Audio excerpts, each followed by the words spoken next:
Poglejte, ena izmed najznamenitejših vojn, niti zgodovinarji še niso identificirali, mi pa vemo, kdo je bil Ahil, vemo, kdo je bil Hektor, kdo je bila lepa Helena, kdo je bil Paris.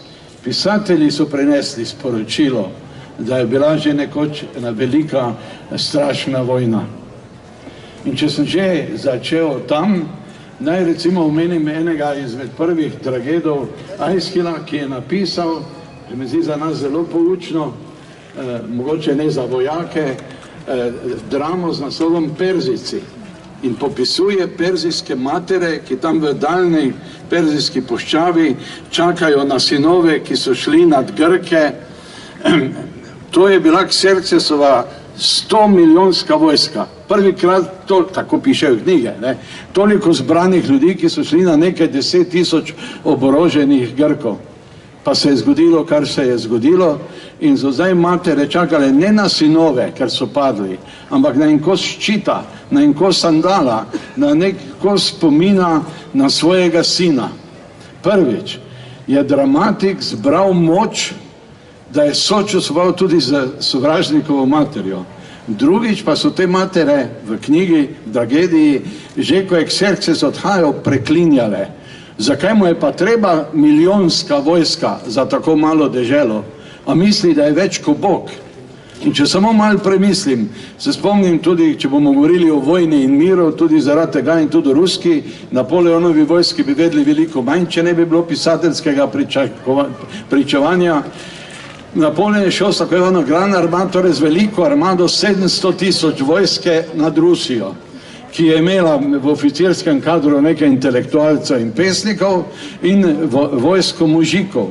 Kutuzov je dobro vedel, da se ne more njim postaviti po koncu in se v bistvu samo umikal. Ampak na koncu se je brez boja, poražena, zdesetkana, otrujena, ta grozna armada vračala. Ko je Hitler sprožil svoj vojni stroj, je izgledalo, da itak nima smisla, da kdorkoli kaj naredi. In se spomnite, saj ni bil sam, tam je bilo milijone Nemcev, ki je najprej neke vrste domoljubje, čeprav ima domoljubje dom pa ljubiti, nima nobenega sovraštva v svoji zvezi, ki je domoljubje malo naredilo nasprotnike, za žrtve smo ogroženi od drugih, potem v sovražnike, potem nacionaliste, zdaj ste videli v filmih, kako je to izgledalo. Pa se spomnite 45. leta, kako je izgledal Berlin, kako so izgledali ti nekdanji bojeviti prebivalci Nemčije, kako je izgledal Dresden. Danes lahko tragično, vsak večer vidimo, kako izgledajo opustošena mesta. Jaz sem trdno prepričan, če se ne bomo mi, ki mislimo, da je mir edina možnost za človeštvo, oglašali, množili, da nas bo za pol Ljubljane tukaj, lahko vidimo na tem, kar zdaj lahko gledamo na televiziji, kako bo izgledal svet po 3. svetovni vojni.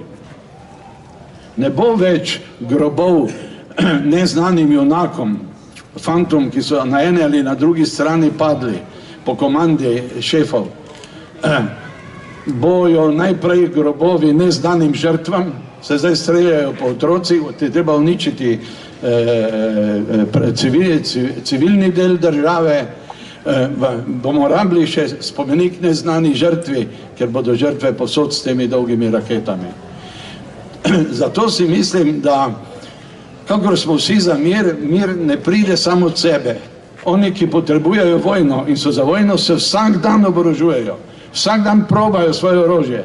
Mi pa mislimo, smo v miru, pa nam ni treba narediti nič.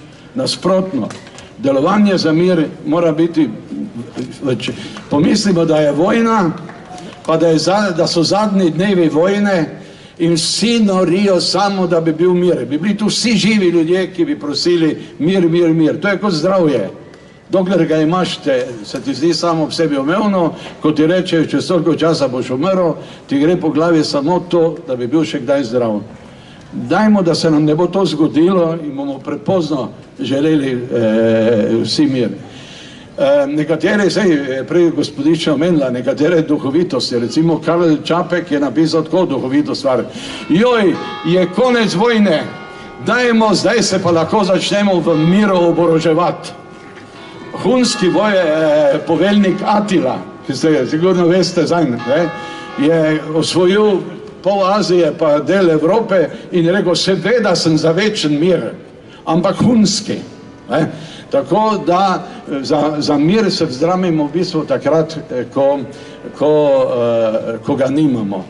Sem zdaj prebral ničkoliko nekaj seznamov, okoli 50 sem našel v enciklopediji teh mirovnih pogodb. Vestfalski mir, Augsburški mir, po 100-letni vojni, ki je bila sicer verska, pariška pogajanja, Saint-Germainovo Rapallo in tako dalje, do Daytonskega miru.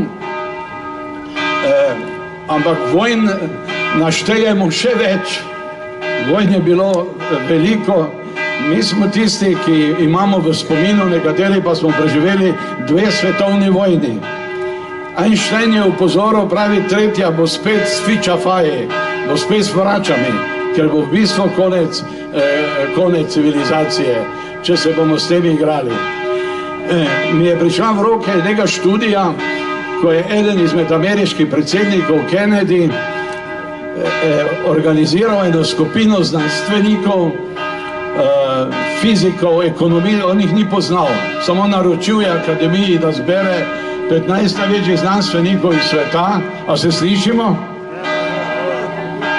Saj zvonovi sodijo zraven, ne? Čeprav naj tudi takoj rečem, o vsem spoštovanju do vernih, že kot prejmo Sveto pismo, nas je strah, nas je lahko strah. Prva vojna je bila bratomorna vojna. En brat je ubil drugega. Ker je Adam pojedel tisto jabolko, mu je Bog rekel, ker si naredil ta greh, bo zaradi tebe zemlja prekleta. Ko je kaznoval Sodomo in Gomoro, piše v Svetem pismu, je Bog rekel, naj pade na to mesto žveplo in ogenj, kar se nam velikokrat zdaj godi.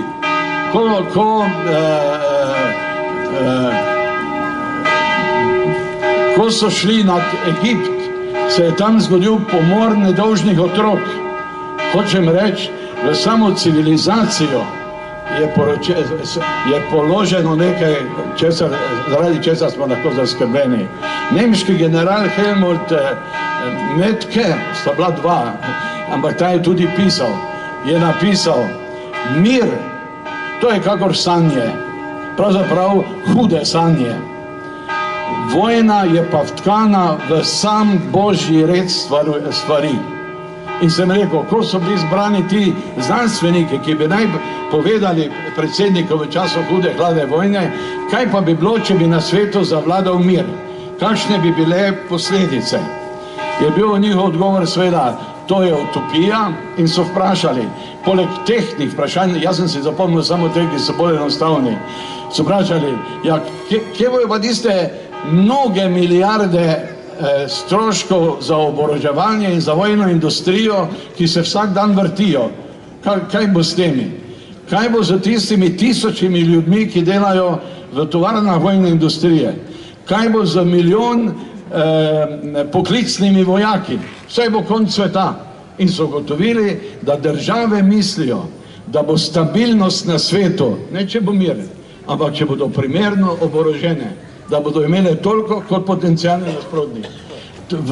Okoli 90% prebivalstva odgovarja, da so varni, če je država dobro oborožena. No comment. Ne bom komentiral, ampak hočem samo reči, koliko je pravzaprav mir v nevarnosti. Rekel bom še nekaj, mogoče tudi tu, koga med vami spravil slabo voljo, kakšni drugi, ki pa itak v vsem vidijo slab namen, pa bodo mogoče in polemizirali in rekli, da sem en jugonostalgik, pa eno Teslo. Ampak vam moram reči, ob vsem tem, ko vem, da je bil prejšnji v socializmu prejšnji diktator, recimo, kot ga zdaj imenujejo, tudi poveljnik Jugoslovanske ljudske armade, in je verjel, da je to kovačnica bratstva in enotnosti, pa se je izkazalo, da je bila tudi kovačnica sovraštva med našimi narodi. Toda tistih 20 let, ko je prisegal na miroljubno koeksistenco, ko je trdil, da ni treba, da so novi takoj priključijo enemu, neka nova država, ki so osamosvajale, da ni treba, da se pridružijo oboroženemu bloku, naj se pridružijo rajši gibanje za miroljubno sobivanje, vam povem, je bil gotovo v nekem času, kljub vsem pripombam, neke vrste borec za mir. Zaradi Tita sem prišel na Škotsko, pa sem rekel z Slovenije, former Jugoslavija, Tito, peace, mir. Mislim, da ne bi niti škodilo, če bi danes imeli ta naboj, da se moramo več govoriti v parlamentu o miru, manj pa o procentih za oboroževanje. Pa mi je jasno, da ga potrebujemo.